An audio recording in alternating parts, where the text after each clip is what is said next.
자, 오늘은 이제 읽으신 말씀을 가지고 아브라함과 아비멜렉의 언약과 복음이라는 제목으로 함께 말씀을 나누고자 합니다. 오늘 본문의 말씀을 보면 아비멜렉과 아브라함의 만남을 보여주고 있습니다. 현재 아브라함의 삶은 하나님의 인도를 따라 살아가고 있는 상황입니다. 자신의 땅도 없고 나라도 없이 하나님의 인도하심을 따라가는 삶을 살아가고 있는 것입니다. 아비멜렉은 그 당시 블레셋의 왕이었으며 권세와 능력이 있던 사람입니다.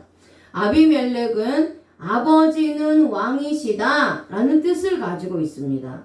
그래서 아비멜렉은 블레셋의 왕을 명칭하고 있는 것입니다. 그래서 이 아비멜렉은 이름이 아니라 블레셋의 왕의 명칭으로서 권세 있는 사람을 의미하고 있습니다. 이렇게 블레셋의 왕이며 권세 있는 이 아비멜렉과 한 개인에 불과한 아브라함이 만나고 있는 것입니다. 그런데 여기서 이 블레셋의 왕인 아비멜렉이 아브라함에게 말하고 있어요. 하나님이 함께하고 있다라고 말하고 있습니다. 그러니까 이 아비멜렉, 이 블레셋의 왕은 그 블레셋 땅에서, 그 이방 땅에서 살고 있는 그 아브라함을 통해서 살아계신 하나님을 발견한 것입니다. 그렇다면 우리의 삶에도 예수 그리스도 살아계신 하나님이 나타나야 하는 것입니다. 세상의 사람들이 우리가 세상 가운데 살아갈 때에 나를 보고 예수 그리스도가 함께 계시는 것, 살아계신 하나님이 함께 계신다는 것, 그 임마누엘 하시는 하나님을 깨닫고 알아야 한다는 것이죠. 아비멜렉은 아브라함이 자신에게 보여주었던 행동들을 통해서 하나님이 함께 하시는 것을 깨닫게 된 겁니다.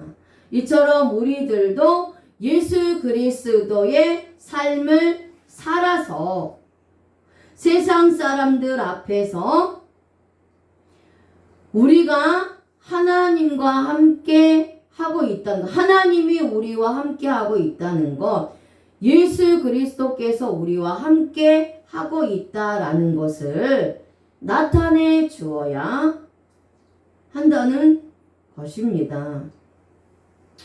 자, 오늘 이 시간 우리는 본문의 말씀을 통해서 아브라함이 했던 믿음의 행동들을 보고 깊은 영적인 깨달음과 은혜가 있기를 바랍니다. 아멘. 자, 그리고 또 아브라함의 행동을 통하여 우리들도 이와 같은 믿음 생활을 해야 할 것을 또 깨닫는 그런 은혜가 있으시기를 바랍니다. 자, 그렇다면 아브라함이 이 아비멜렉을 향해 했던 행동들이 무엇이길래 아비멜렉이 아브라함의 삶을 통해서 살아계신 하나님께서 함께 하신다는 것을 깨닫고 고백할 수 있었을까요? 자, 첫 번째로 아브라함은 아비멜렉과 거짓되이 행하지 않기를 맹세합니다. 자, 창세기 21장 22절에서 24절 말씀 같이 읽어보겠습니다. 시작.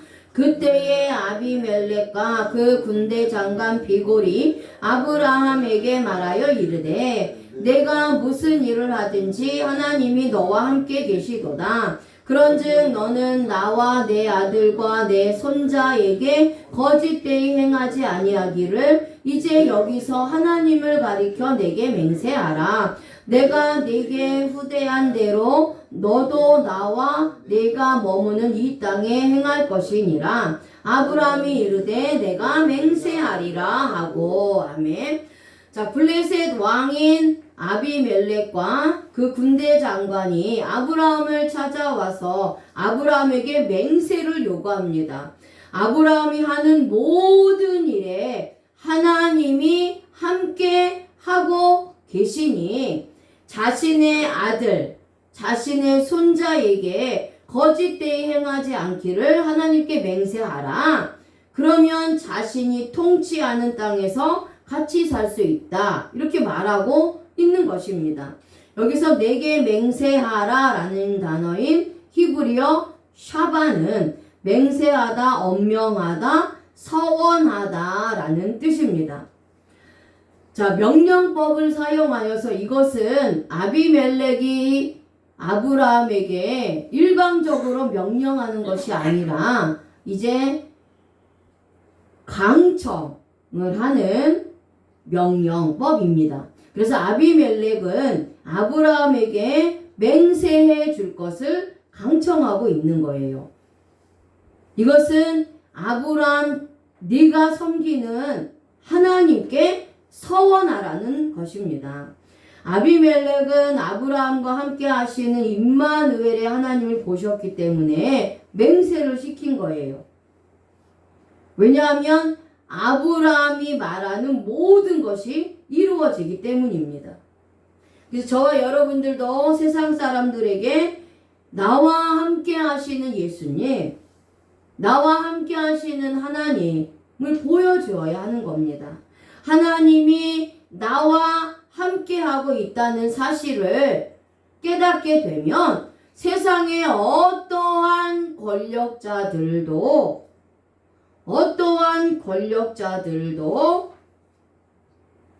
나를 지탄하고 비판하며 또 함부로 할 수 없다라는 것입니다. 왜냐?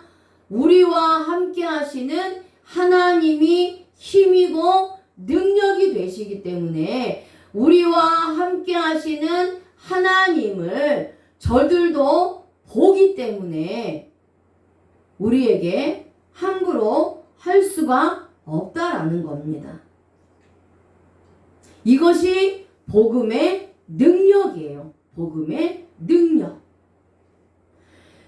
이때 당시 아브라함은 할례 언약을 받은 후에 이제 복음으로 거듭나서 그 전에는 할례 언약 전에는 육신의 정욕을 위해서 율법적인 신앙, 육적인 신앙을 살아왔지만 이제 할례 언약을 받고 나서는 복음으로 거듭나고 이제 성령의 인침을 받아서 성화의 삶을 살아가고 있으니까 공생애의 삶, 하나님이 기뻐하시는 삶, 하나님의 뜻대로 순종하려는 그러한 믿음으로 살아가고 있으니까 이 세상의 왕, 세상의 권세자, 그 당시에 블레셋은 가장 강력한 국가인데 그 가장 강력한 국가의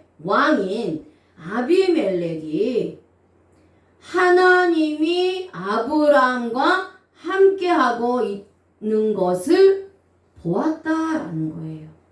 보았다라는 겁니다.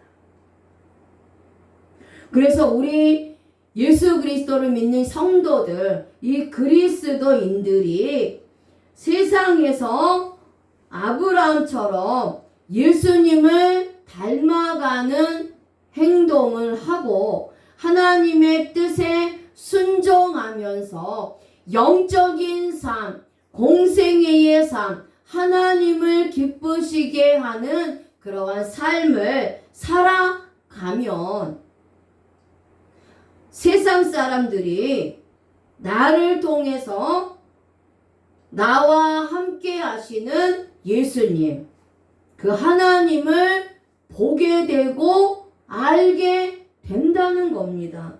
그래서 그것을 통해서 복음을 보게 되고 복음을 전할 때에 듣게 되고 또 예수님께로 하나님께로 돌아오는 자들이 있다. 있다라는 거예요. 자, 이제 블레셋 왕 아비멜렉은 하나님의 이름으로 맹세를 시키고 있습니다. 이것은 자기가 직접 아브라함에게 권면하면서 말하는 것입니다. 이때 아브라함도 아비멜렉에게 그렇게 하겠다고 맹세를 하고 있어요. 아브라함은 자신이 하나님과 함께함으로 세상의 왕에게도 이제부터 거짓된 행동을 하지 않으며 하나님의 뜻을 나타내는 삶을 살겠다고 맹세하는 것입니다. 자, 그렇다면 주님을 섬기는 우리는 어떻게 해야 합니까? 세상 사람들 앞에서 아브라함처럼 예수님의 뜻을 위해 사는 자가 되기를 맹세해야 한다는 겁니다. 나의 삶에 거짓된 행동을 하지 않고 거짓된 증거를 하지도 않는 그런 삶을 살아야 하는 것이죠. 아멘. 자, 이제 둘째로 아브라함은 아비멜렉의 종들이 잘못한 것을 왕에게 책망합니다. 자, 창세기 21장 25절 말씀 읽어보겠습니다. 시작. 아비멜렉의 종들이 아브라함의 우물을 빼앗은 일에 관하여 아브라함이 아비멜렉을 책망하매. 아멘. 자, 이 아브라함이 아비멜렉의 종들이 아브라함의 우물을 빼앗은 일에 관하여 아비멜렉을 책망합니다. 아비멜렉의 종들이 잘못한 것이지만 그 책임이 지도자인 왕에게 있다라고 말씀하고 있는 거예요. 그래서 부하들의 책임은, 종들의 책임은 주인에게 있는 겁니다. 자, 팔레스틴 남부 사막지대의 유목민들에게 있어서 우물은 생활의 필수 요건이자 가장 큰 재산이었습니다. 따라서 이러한 우물을 장악하기 위한 분쟁이 종종 일어나곤 하였는데 심할 때는 대대적인 전쟁으로 비화되기까지 하였습니다. 근데 이 아비멜렉의 영토 안에 살고 있던 그 아브라함은 아비멜렉의 종들이 계속해서 텃세를 부리면서 자신의 우물을 강제로 빼앗는 일을 당하고 있었지만 지금까지는 참아왔어요. 그런데 이제 우정의 동맹 조약을 맺게 된 이 상황에서 이 문제를 짚고 넘어가지 않을 수가 없으니 이에 대해서 아비멜렉에게 항의를 표한 겁니다. 자, 그럼 여기서 아브라함의 우물이라는 단어가 히브리어로 베르예요. 우물, 구덩이라는 뜻이고 이 단어는 바르, 선언하다, 분명하게 하다라는 뜻에서 유래했습니다. 그리고 빼앗은이라는 단어는 가잘, 잡아채가다, 벗기다, 강탈하다라는 뜻이에요. 그래서 여기서 이 빼앗은이라는 가잘의 동사를 완료 시제를 사용합니다. 그러니까 아비멜렉의 종들이 이 우물을 강제로 강탈하여서 완전히 잡아채가듯이 빼앗은 거예요. 그리고 다시는 아브라함이 그 우물을 다시 되찾아갈 수 없도록 완벽하게 빼앗았다라는 겁니다. 그리고 책망함에라는 단어인 야카흐는 변론하다, 꾸짖다, 증언하다, 징계하다라는 뜻입니다. 자, 아브라함이 아비멜렉을 책망한다는 것은 쉬운 일이 아니에요. 아브라함은 한 가정의 개인에 불과합니다. 그리고 아비멜렉은 블레셋의 왕이에요. 그럼에도 불구하고 아비멜렉을 책망한 이유는 아비멜렉의 종들이 부당하게 자신의 우물을 빼앗은 일이 있었기 때문이에요. 광야에서 우물은 생명과 같은 것입니다. 물이 없으면 광야에서는 살 수 없기 때문이에요.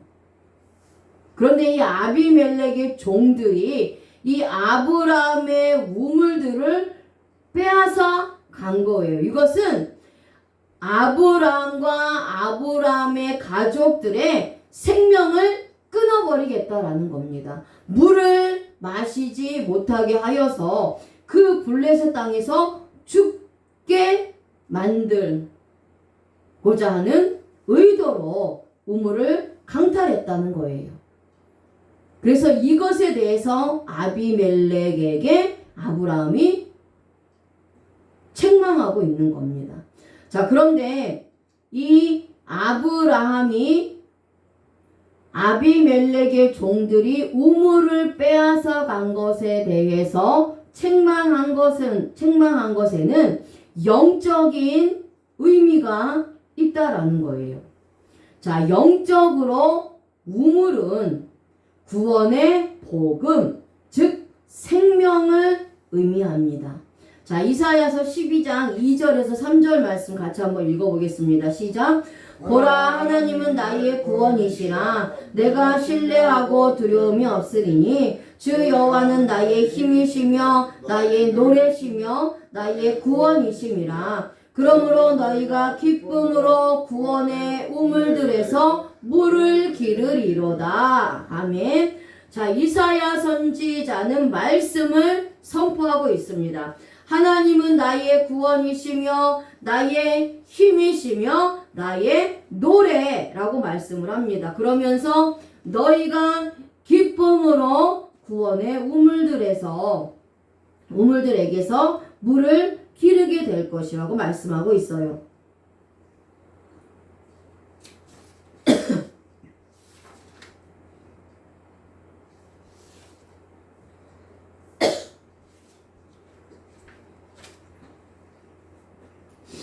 자, 이렇게 아브라함이 우물을 소중하게 생각했던 것은 바로 구원을 주시는 예수 그리스도의 생명의 복음이기 때문입니다.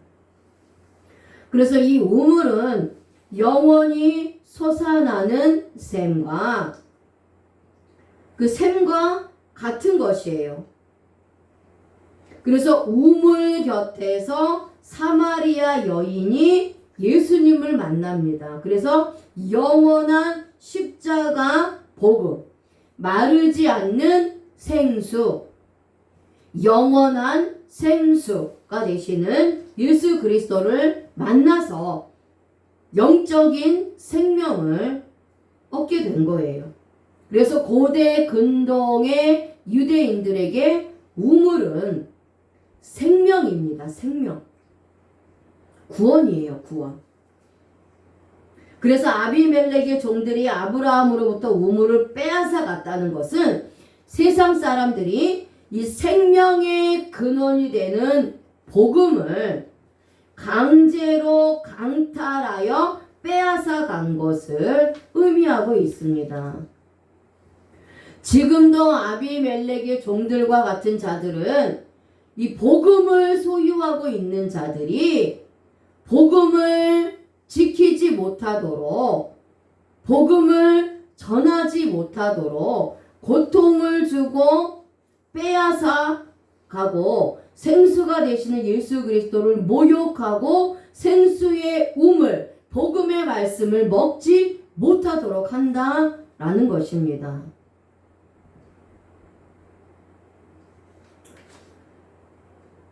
자, 우리들도 예수 그리스도의 구원의 우물을 세상 사람들에게 빼앗기지 않기 위하여 복음을 지켜야 하는 겁니다. 아브라함이 아비멜렉을 책망하여 다시는 우물을 빼앗지 못하도록 했어요. 이처럼 우리들도 다시는 세상 사람들에게 이 복음을 빼앗기지 않도록 복음을 지켜야 하는 것입니다. 아멘. 또한 이 아브라함이 아비멜렉을 책망한 것은 아비멜렉에게 십자가의 복음의 말씀을 전하는 것을 예표하기도 합니다. 이처럼 우리는 세상의 사람들에게 두려워하지 말고 우물에서 솟아나는 십자가 복음을 선포해야 합니다. 광야에서 우물이 없으면 죽은 거예요. 이 시대도 생수가 없어서 영혼이 갈증하는 심령들이 많이 있습니다. 그래서 우리는 복음을 부지런히 전해야 하는 것이죠. 요한복음 7장 38절 말씀 같이 한번 읽어보겠습니다. 시작. 나를 믿는 자는 성경의 이름과 같이 그 배에서 생수의 강이 흘러나오리라 하시니. 아멘. 자, 이런 자들에게 예수 그리스도의 십자가 복음을 선포하여서 메마른 광야에 생수의 강이 흘러넘치게 해야 하는 것입니다. 메마른 영혼에 예수 그리스도의 생수가 선포되는 것입니다. 아멘. 그래서 아브라함은 현재 이것을 아비멜렉에게 선포하여서 책망하고 징계하여서 예수 그리스도를 깨달으라고 말씀하고 있는 것을 의미하고 있습니다. 자, 이제 창세기 21장 26절 말씀 같이 한번 읽어보겠습니다. 시작. 아비멜렉이 이르되 누가 그리하였는지 내가 알지 못하노라. 너도 내게 알리지 아니하였고 나도 듣지 못하였더니 오늘에야 들었노라. 아멘. 자, 아비멜렉은 전에 자신의 종들이 우물을 빼앗은 것에 대하여 들어본 적이 없다고 말하고 있어요. 아무도 자신에게 말하지 않았고 너도 나에게 말하지 않았기 때문에 몰랐다. 오늘에야 자신이 들었다. 이렇게 말하고 있는 거예요. 자, 이것은 영적으로 아비멜렉은 예수 그리스도의 복음을 전혀 몰랐다는 것을 의미합니다. 복음을 전해준 사람이 없기 때문에 알 수가 없었다라는 거예요. 그래서 아비멜렉은 그동안 복음에 대해서 한 번도 듣지 못했다라는 것을 말씀하고 있는 겁니다. 복음은 누군가가 전해주지 않으면 절대 들을 수 없고 알 수가 없습니다. 자신 스스로 복음을 깨닫는 것은 불가능합니다. 그래서 하나님은 사람들을 통해서, 믿는 자들을 통해서, 주의 종들을 통해서 복음을 전파하시고 가르쳐서 깨닫게 하신다라는 겁니다. 자, 로마서 10장 13절에서 15절 말씀 같이 읽겠습니다. 시작. 누구든지 주의 이름을 부르는 자는 구원을 받으리라. 그런즉 그들이 믿지 아니하는 일을 어찌 부르리요? 듣지도 못한 일을 어찌 믿으리요? 전파하는 자가 없이 어찌 들으리요? 보내심을 받지 아니하였으면 어찌 전파하리요? 기록된 바 아름답도다 좋은 소식을 전하는 자들의 발이여 함과 같으니라. 아멘. 자, 주님의 이름을 부르면 구원을 받는다고 했습니다. 그런데 믿지 못하는 일을 어떻게 부르며 듣지도 못한 일을 어떻게 믿겠으며 전파하는 자가 없는데 어떻게 들을 수 있겠느냐 이렇게 말하고 있는 거예요. 또한 보내심을 받지 아니하였으면 어떻게 전파하겠느냐 하는 것입니다. 그래서 부지런히 복음을 전하면 복음을 하나님께서 듣게 하시고 믿어지게 하시고 그래서 예수 그리스도를 믿고 구원받게 하신다라는 거예요. 그래서 이 아브라함은 이제 예수님으로부터 아비멜렉에게 보냄을 받은 겁니다. 그리고 생수가 되시는 예수 그리스도를 지금 전하고 있는 거예요. 복음을 전파하지 않으면 절대 듣지도 못하고 믿지도 못합니다. 그러니까 아비멜렉은 우물을 빼앗은 사건에 대하여 알지도 못했고 듣지도 못했어요. 오늘에서야 우물의 사건에 대해서 듣고 있는 겁니다. 자, 이것은 아브라함이 십자가 예수 그리스도의 복음을 지금 블레셋의 왕인 아비멜렉에게 전파하고 있다는 거예요. 그래서 그 전에는 누구도 복음에 대해서 전해주질 않았기 때문에 몰랐다라고 아비멜렉이 이야기하는 거죠. 그래서 그리스도인들은 항상 내가 가지고 있는 이 십자가 복음, 예수 그리스도의 복음을 세상의 왕들과 같은 권력자들, 권세자들 뿐만 아니라 복음을 듣지 못한 사람들에게 부지런히 전해주어야 한다는 것입니다. 아멘. 자, 이제 셋째로 아브라함은 아비멜렉과 양과 소의 재물을 가지고 언약을 하게 됩니다. 자, 창세기 21장 27절 같이 한번 읽겠습니다. 시작. 아브라함이 양과 소를 가져다가 아비멜렉에게 주고 두 사람이 서로 언약을 세우니라. 아멘. 자, 아브라함은 아비멜렉에게 우물의 사건을 말한 뒤에 양과 소를 가지고 아비멜렉과 언약을 세우고 있어요. 우물의 생수가 어디에서 나왔는지 말씀해 주고 있는 겁니다. 여기서 세우니라 하는 단어가 히브리어로 카라트예요. 세우다, 파기하다, 찍다, 계약하다, 멸망하다 라는 뜻입니다. 자, 고대 근동에서는 양과 소를 주는 것은 동맹 체결을 확정하는 의미에서 주는 선물입니다. 그래서 여기서 양과 소는 영적으로 예수 그리스도를 상징하고 있는 동물이에요. 그러니까 아브라함은 양과 소를 죽여서 언약을 세우고 있습니다. 이것은 예수 그리스도를 상징하고 있는 재물을 죽이고 철저하게 파괴시켜서 찍어버려야만이 언약이 세워지고 더 이상 멸망당하지 않는 계약이 이루어진다는 것을 아비멜렉에게 아브라함이 말하고 있는 거예요. 자, 영적으로 이것은 예수님께서 십자가에서 자신의 몸이 제물이 되어서 양과 소처럼 죽이심을 당함으로 당신의 죄, 즉 아비멜렉 당신의 죄가 없어지고 멸망당하지 않게 된다는 것을, 이 복음을 즉시로 아브라함에게 전하고 있는 거예요. 자, 이것이 아브라함과 아비멜렉이 세운 언약입니다. 자, 구원은 개인적인 구원이다 라고 말씀하고 있는 거예요. 말씀하고 있는 겁니다. 아비멜렉도 십자가 예수 그리스도의 복음을 듣고 복음을 믿음으로 구원을 얻게 되는 것입니다. 아멘. 자, 이제 창세기 21장 28절에서 31절 말씀 같이 읽겠습니다. 시작. 아브라함이 7 암양 새끼를 따로 놓으니 아비멜렉이 아브라함에게 이르되 이 7 암양 새끼를 따로 놓으면 어찌미냐. 아브라함이 가로되 너는 내 손에서 이 암양 새끼 7을 받아 내가 이 우물판 증거를 삼으라 하고 두 사람이 거기서 서로 맹세하였으므로 그곳을 부엘세바라 하였더라. 아멘. 자, 아브라함은 암양 새끼 7마리를 따로 떼어 놓습니다. 그러자 아비멜렉이 의아하게 생각하고 물었어요. 그래서 아브라함은 이 암양 새끼 7마리를 받아서 이 우물판 증거를 삼으라고 합니다. 자, 그렇다면 아브라함이 아비멜렉에게 어린 암양 7마리를 따로 떼어 주는 영적인 의미가 무엇이냐는 거예요.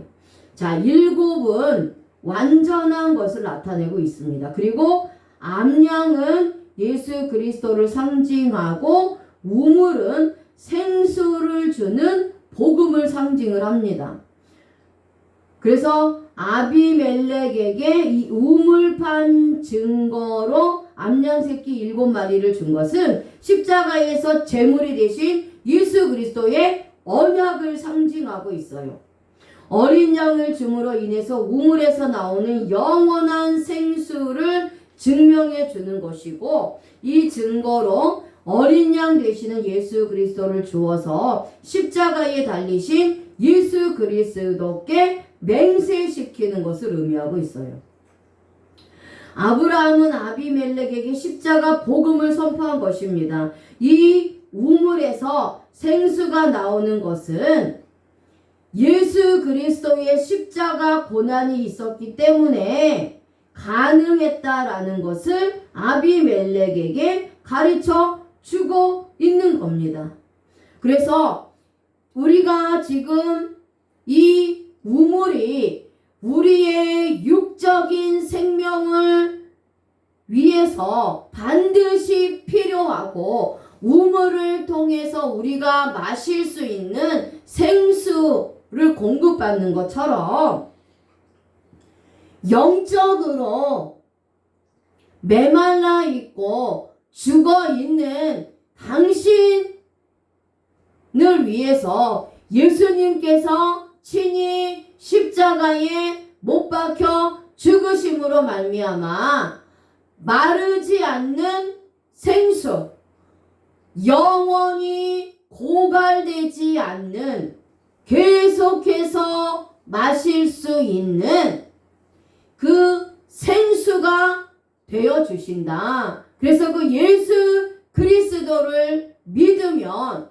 생수를 끊임없이 마시기 때문에 그 생수의 근원이 되시는 예수 그리스도의 생명을 얻게 되는 것입니다. 그러니 예수 그리스도를 믿어서 이제는 영적인 생수를 마시고 영원한 생명을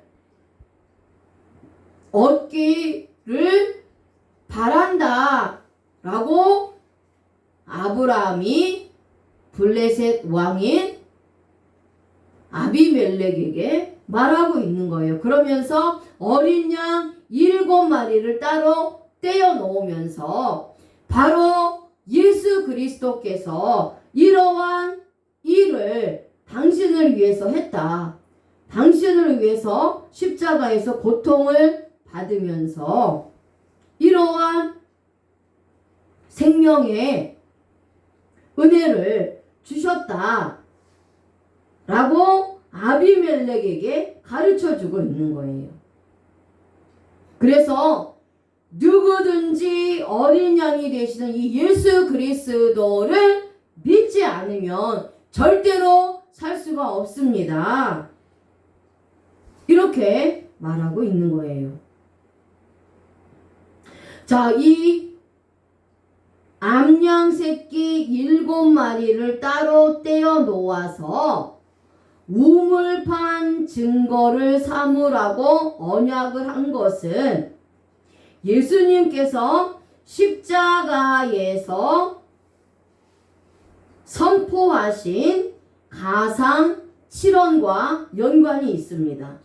그러니까 예수님께서도 십자가에 오전 9시에 달리시고 오후 3시에 운명하시기까지 이 하나님의 택한 백성들을 구원하시기 위해서 완전을 의미하는 7, 즉 가상 7원을 선포하셨어요. 그래서 예수님의 십자가에서 말씀하신 이 7마디 말씀, 이 가상 7원은 죄악된 인간들을 구원하신 것입니다. 그리고 모든 것을 이루어 주신 곳이 바로 십자가예요. 자, 그렇다면 이 예수님의 가상 7원을 좀 보겠습니다. 자, 누가복음 23장 34절을 찾아보시기 바랍니다. 자, 누가복음 23장 34절.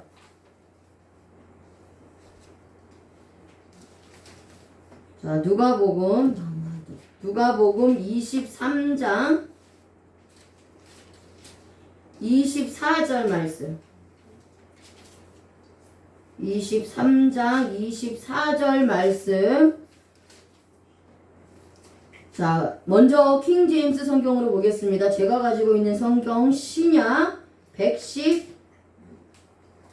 113페이지에 있어요. 자, 누가복음 23장 34절 말씀. 신약 113페이지에 있습니다. 자, 같이 한번 읽어보겠습니다. 시작. 그때에 예수님께서 이르시되 아버지여 저들을 용서하여 주옵소서. 저들은 자기들이 하는 일을 알지 못하나이다 하시더라. 그들이 그분의 옷을 나누며 제비를 뽑으매. 아멘. 자, 이제 개역개정으로 아버지여 저희를 사하여 주옵소서. 자기의 하는 것을 알지 못함이니이다. 아멘. 자, 이것은 용서의 기도였습니다.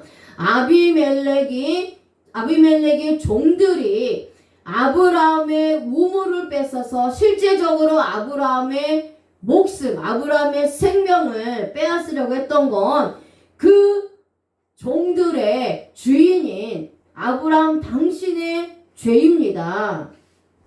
그런데 이 죄, 생명을 죽이려고 했던 이 죄를 예수님께서 십자가에서 다 용서를 해 주시는 것입니다. 이렇게 고백하고 있는 거예요. 자, 그 다음에 이제 두 번째는요. 제가 이제 말씀을 드리겠습니다. 자, 두 번째 말은 누가복음 23장 43절이에요. 같은 누가복음이니까 같이 한번 읽어볼까요? 시작. 누가복음 23장 43절. 자, 읽어보겠습니다. 시작. 예수님께서 그에게 이르시되 진실로 내가 네게 이르노니 오늘 내가 나와 함께 낙원에 있으리라 하시니라. 그래서 이 두 번째 말씀은 낙원에 대한 약속이에요.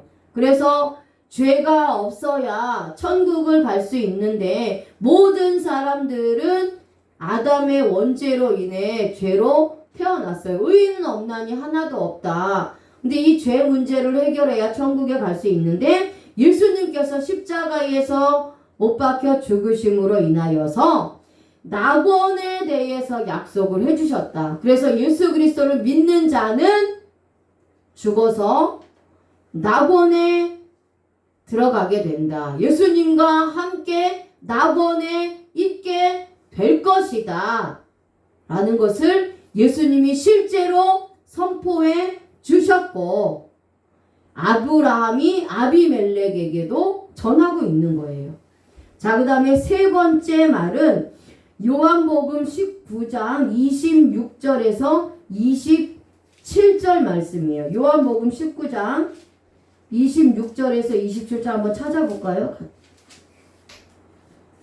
요한복음 19장 26절에서 27절 제가 가지고 있는 성경 147페이지예요. 신약성경. 자, 26절 말씀을 같이 26절 27절 말씀 같이 읽어보겠습니다. 시작.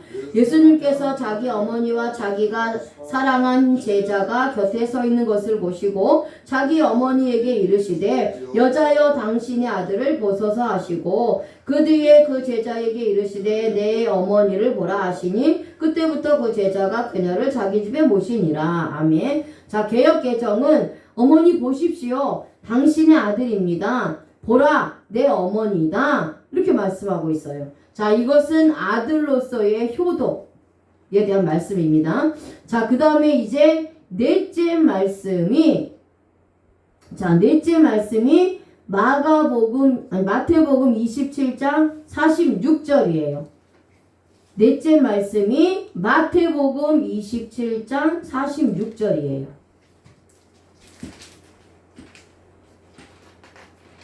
마태복음 27장 46절. 제가 가지고 있는 성경 신약 40페이지예요. 27장 46절. 41페이지입니다. 제가 가지고 있는 성경 신약 41페이지. 마태복음 27장 46절.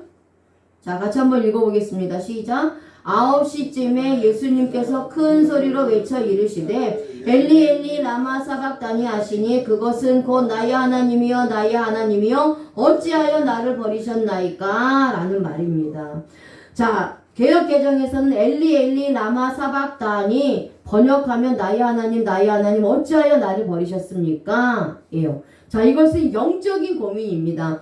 예수님은 하나님이시고 하나님의 아들이십니다. 그런데 하나님의 아들이신 예수 그리스도께서 십자가에 못 박혀 죽으심으로 실오라기 하나 걸치지 않고 완전히 알몸으로 자신이 창조한 사람들 앞에서 자신이 하나님과의 약속을 위해서 하나님의 택한 백성들의 죄를 위해서 자신이 당하지 않아도 될 이 엄청난 수치를 당하고 조롱과 멸시를 당하는 것뿐만 아니라 가장 예수님이 고통스러워했던 것은 하나님의 택한 백성들이 원죄로 인하여서 받았던 저주와 사망을 자신이 감당하기 위해서 하나님으로부터 철저히 버림받았다라는 거예요. 그 철저히 버림받았다 라는 그 영적인 고통, 그 아픔을 고백하고 있는 겁니다. 그러면서 이렇게 하나님으로부터 내가 철저히 버림받음으로 인해서 하나님의 택한 백성들이 하나님께로 돌아오게 해주신다는 것을 고백하고 있는 거예요. 자, 그 다음에 다섯 번째 말이 요한복음 19장 28절입니다. 요한복음 19장 28절.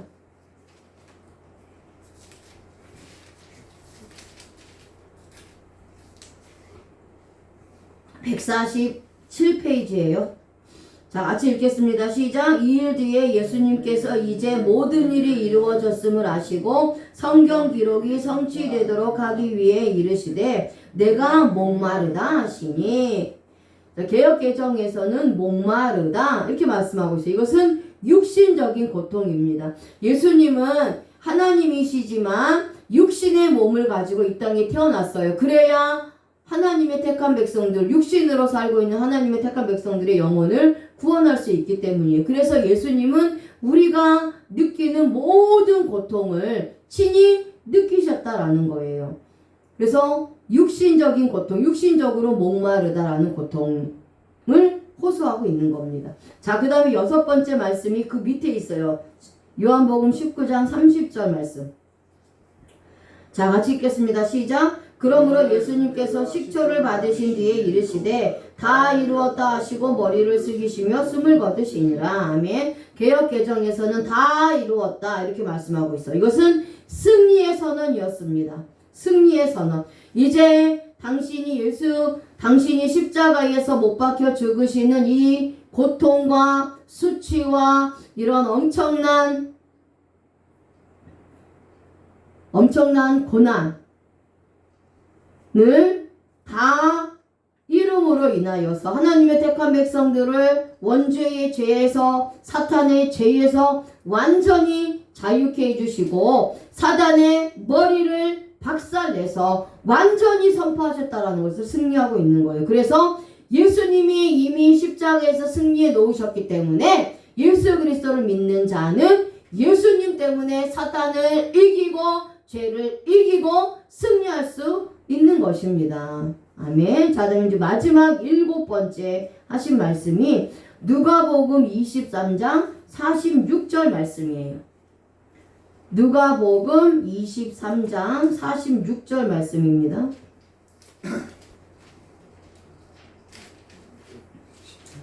누가복음 23장 46절 말씀. 자, 제가 가지고 있는 성경 113페이지예요.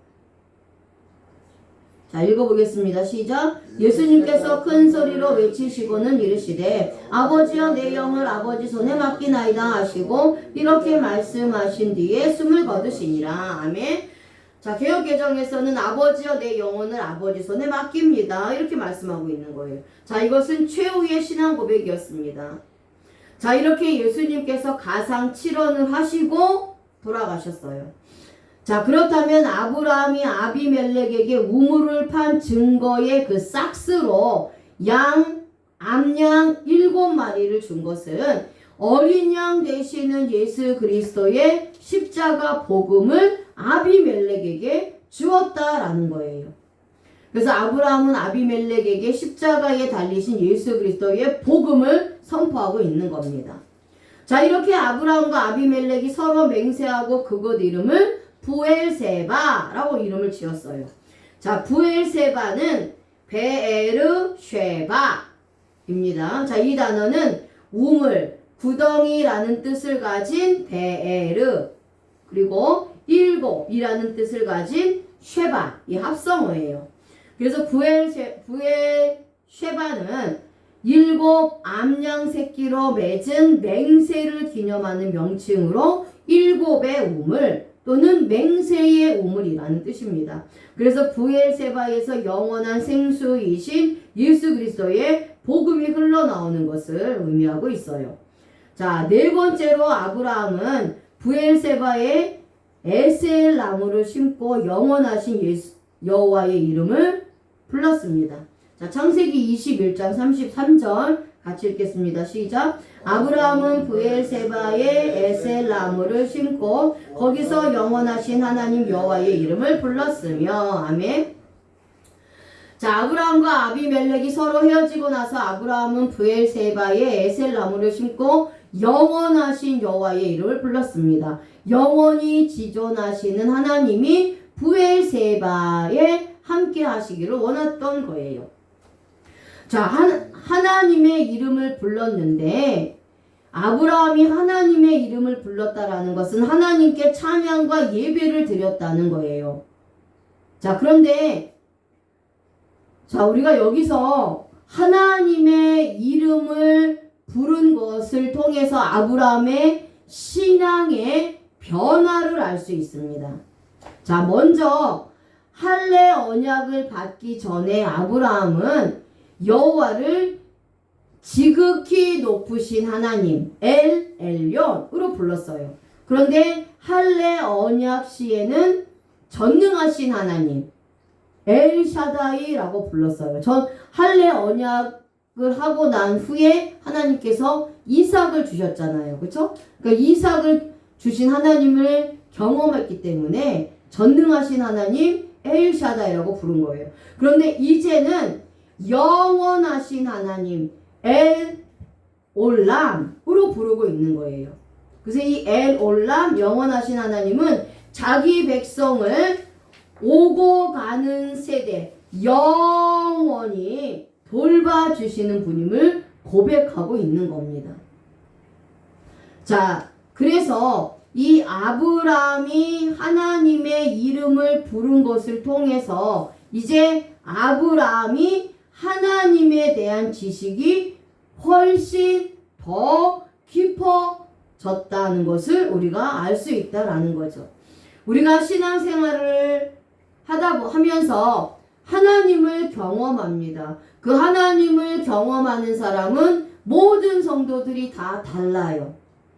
그런데 자신이 경험한 하나님을 우리가 고백을 할 때 하나님의 이름을 통해서 고백을 한다는 겁니다. 오늘 아브라함처럼 어떤 사람은 지극히 높으신 하나님, 어떤 사람은 나의 하나님은 전능하신 하나님, 어떤 사람에게는 나의 하나님은 영원하신 하나님, 이렇게 하나님의 성호를 어떻게 부르느냐에 따라서 그 사람이 하나님을 어떤 하나님을 경험했는지, 그리고 그 사람의 지금 신앙이 어느 정도인지를 알 수가 있다라는 겁니다.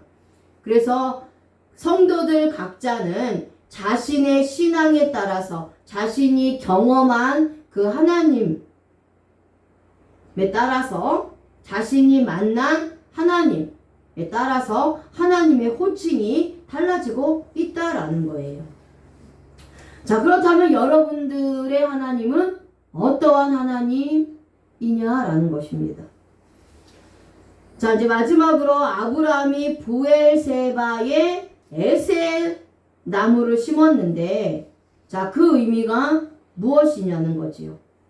자, 에셀 나무는 저 칠판에 적어놨는데 히브리어로 에쉘이에요. 에쉘.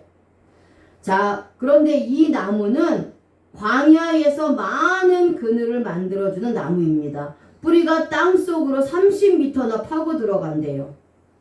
그래서 더위가 심한 광야에서도 잘 자랄 수 있는 나무가 에셀 나무래요.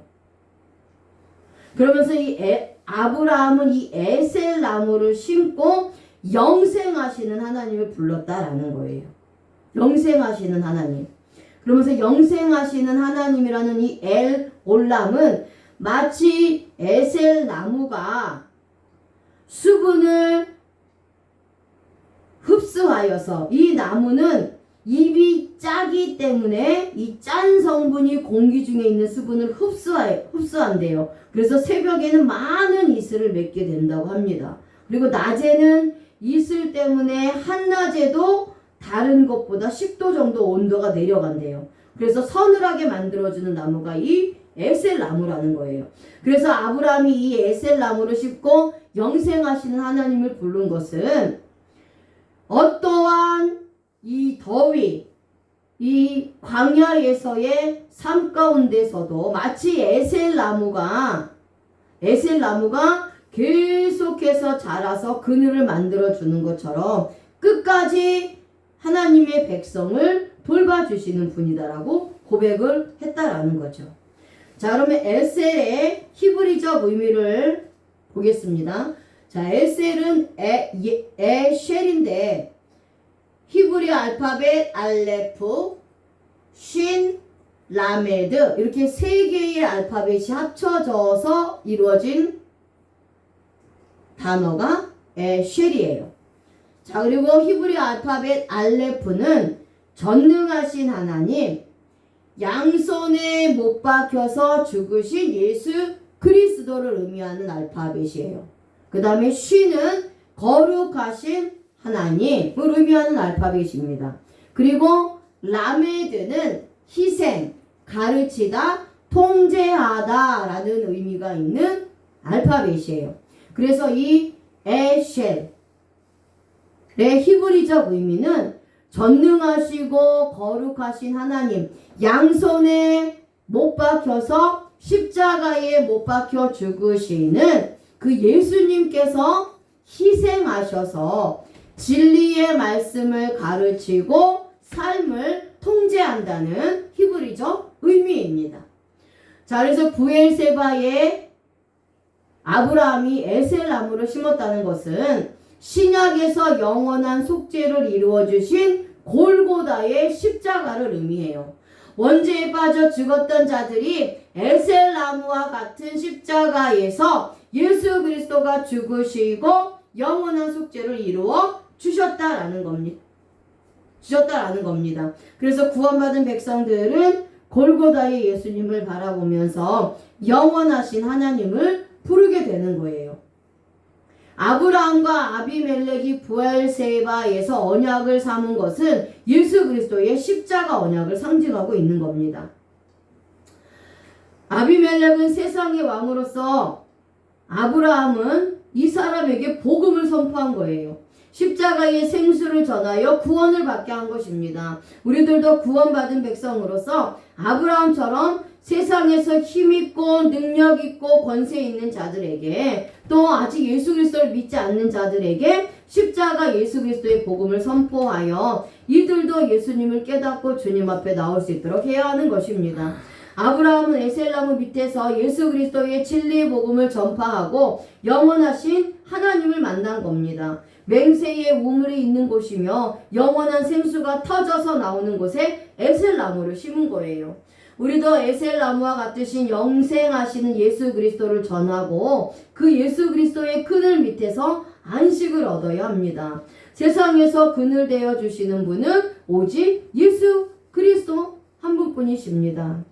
자, 우리가 영원하신 하나님을 부를 때가 언제입니까? 골고다에서 죽으신 예수 그리스도를 바라볼 때입니다. 세상에서 낙심하고 실족되어서 마음이 고통스럽고 괴로울 때에 나를 위해서 죽으시고 모든 죄와 재앙을 가져가신 주님을 바라보면 힘이 생기게 되는 것입니다. 아멘. 하나님 아버지